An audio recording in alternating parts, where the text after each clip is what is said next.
Really great to see so many friends in the room, and thank you so much for giving your time to come to help us review the literacy framework. First up, I just want to let you know where the toilets are. So straight down past the cafe and a turn to the right will be where the facilities are. There's also some downstairs, and in the event of an evacuation, please follow the staff, not me, follow the other staff.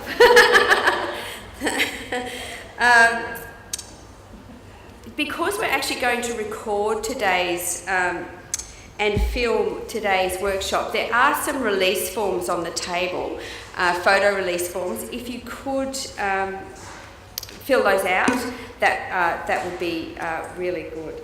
Thank you. So in terms of the review, I just wanted to, sort of go through what we've achieved through it. So as you're aware, this is the framework. I want to let you know that Ireland decided that they would use our framework, and that other international library services actually look to our framework for how to articulate their own public libraries' role in literacy in their own countries. So it was reviewed quite highly internationally. Our guiding principles were to be equitable and inclusive, to be community-centred. It was really important for us in 2011 that the programs and responses that libraries developed around literacy were based on the needs of their community. It was really important that that happened. We wanted to be collaborative. One of the key things we learnt in 2011 was that there's enormous amounts of funding in all sorts of literacy-based programs, but we're all siloed. So there are a lot in our communities that libraries didn't know about, that were funded. There were a lot of NGOs who didn't think to go to the library, which was surprising.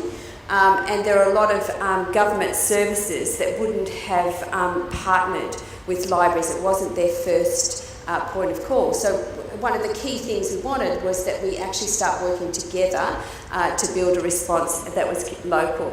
And we wanted it to be sustainable, so it was something that we could actually achieve with our existing programming and our existing staff across the board.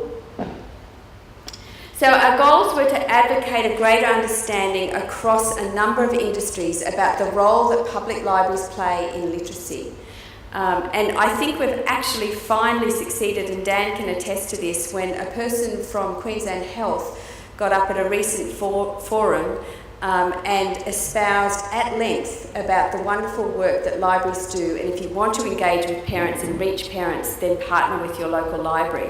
Dan thought my hand was up the back of her so that she was a ventriloquist, but in actual fact all of the words were hers.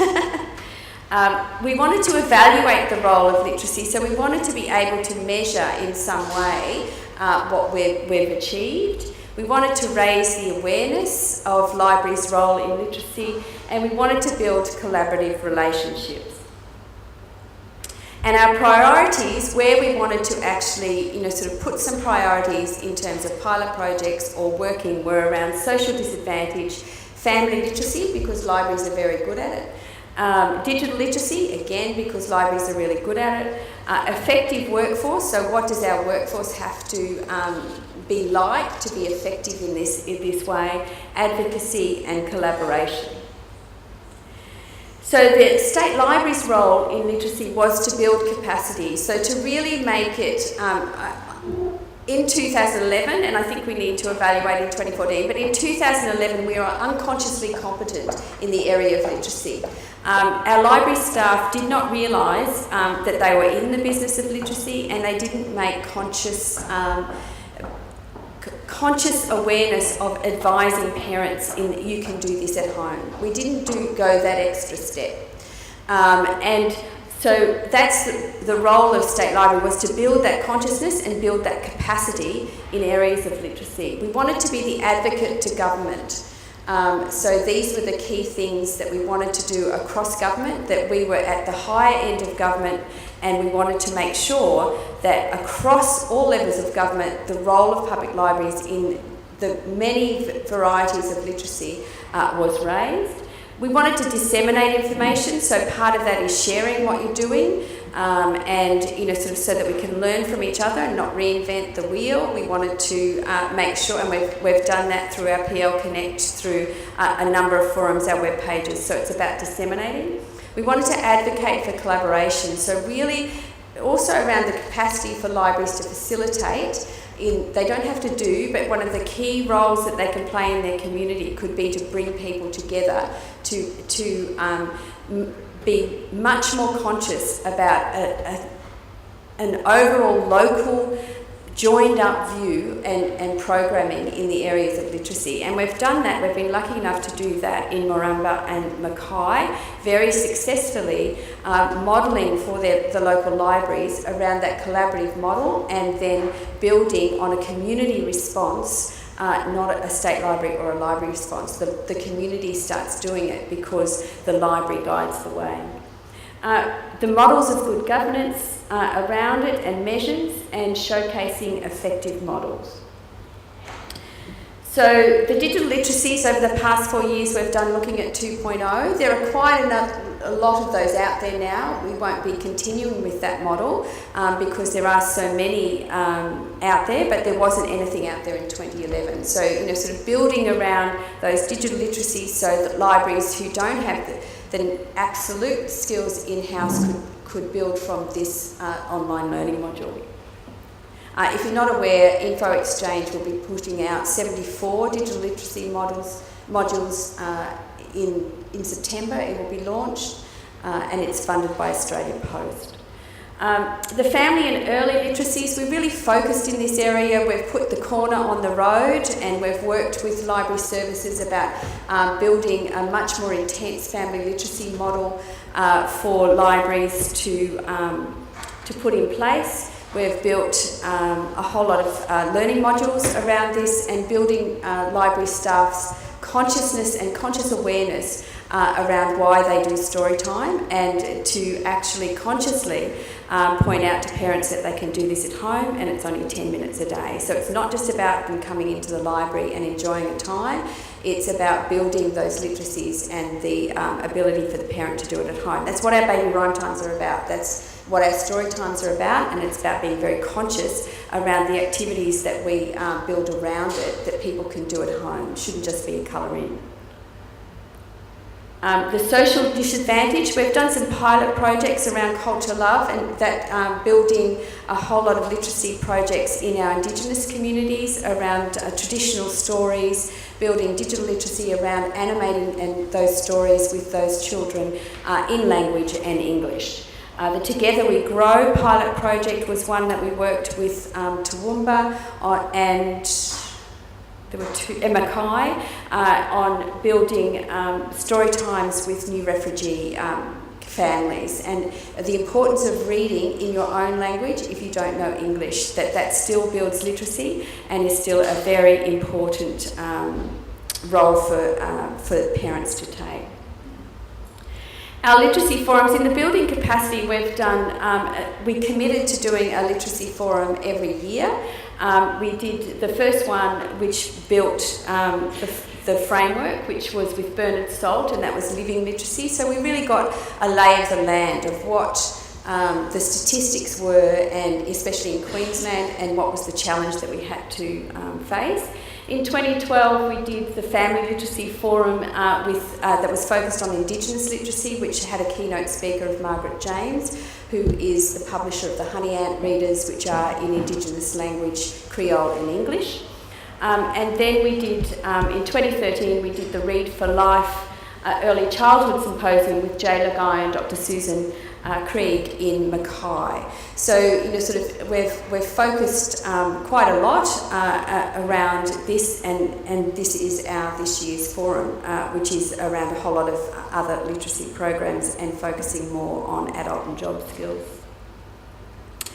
So yes, we measured, and these are our achievements. We've actually achieved enormous amounts in this. The National Year of Reading kicked it off, and I believe that sort of gave us a huge leverage across the nation.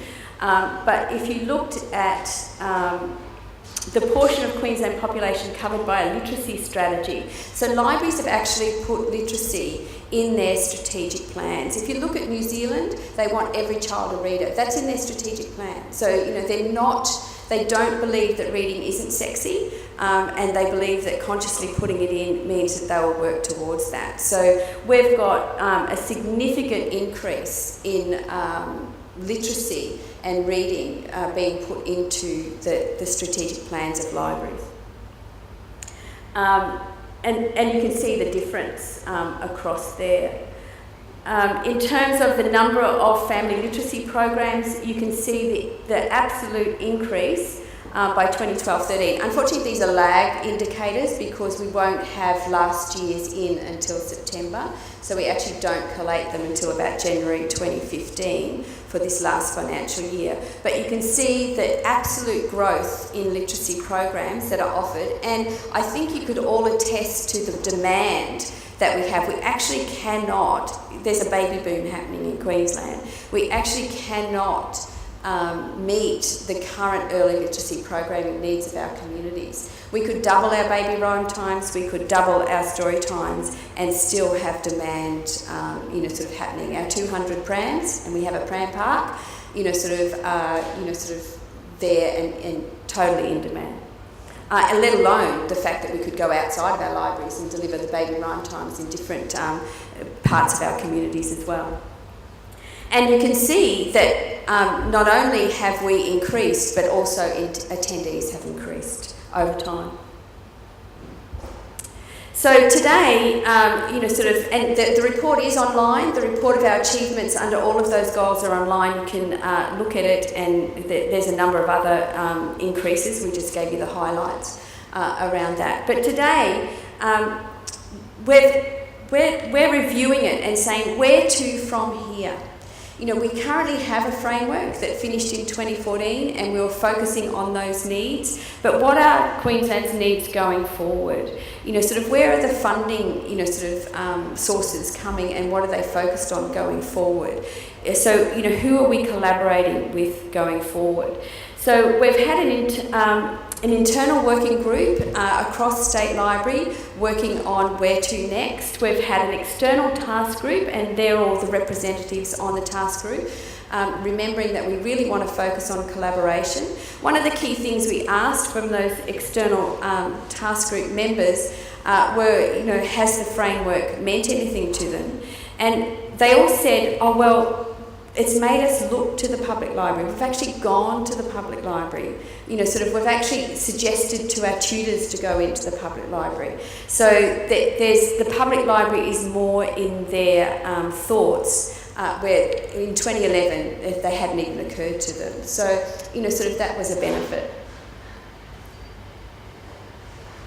So the review of our current review and where we're up to at the moment. The key strengths that people have said about this document, and as a policy document, are that it was the first of its kind, and that was a key strength. That it was a great advocating tool. Library managers, and other people across government said it was really great to have because they could advocate for the role of public libraries, and it clearly articulated what that role was. It supported funding applications. So again, people pulled out the wording, were able to support grant applications, philanthropic grant applications from the document. It actually had performance measures, so they were able to feed into the performance measures, and having the performance measures and having a report on what libraries have achieved across Queensland and delivering that to our Minister and Premiers is of great importance. It was easy to use. So because it was small, it was a fold-out document, it was quite easy to pull out the bits and pieces that they needed. And it had clear definitions around the different types of literacy. So it made sense to people and they could pull out that bit of literacy, because we know it's quite a complicated area, that supported that grant application or that service. The weaknesses, they saw the weaknesses as a lack of ownership of the document. So because, who owns it, who uses it, so it wasn't clear. Is it public libraries, is it state libraries? It just wasn't clear. There was too much information embedded in it, so they felt it could even be simpler. The repetition between the principles, goals and priorities, they felt that could be simplified because there was a lot of advocacy. There was a lot of raising awareness, and advocacy is the same thing. So they saw that there was a bit of duplication there. The opportunities, they saw the opportunities to align with the new national and state documents and programs. So the Great Results funding, so there's quite a lot of funding around job skills, resume, sort of writing, that kind of thing. So thinking about, sort of where does that position libraries? Address target groups that are missing, so that they felt that there were some target groups missing from the document, and to improve the measurements and data collection.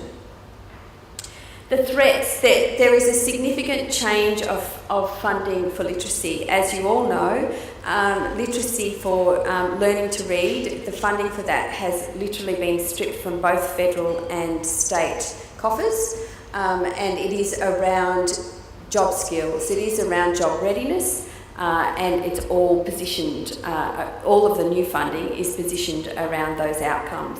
So we need to turn and really align our work to that job readiness. We might not do job skills, but we would certainly be there for the job readiness. Adult literacy is different to child or family literacy and perceived to get funding and participants. Now, we don't do a lot of that because you need to be an RTO. We don't generally partner with RTOs in any formal sense. Is there, a business sense for us to partner more clearly with RTOs?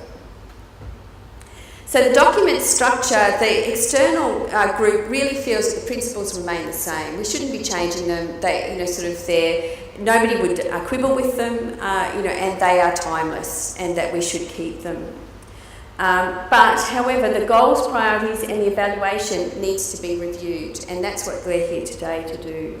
So we really want your knowledge, your ideas to inform the review process. So this is part, of it, and sort of thinking about, sort of how we can make this document much more usable and sort of much more embedded in our strategies and delivery of programming. Thank you.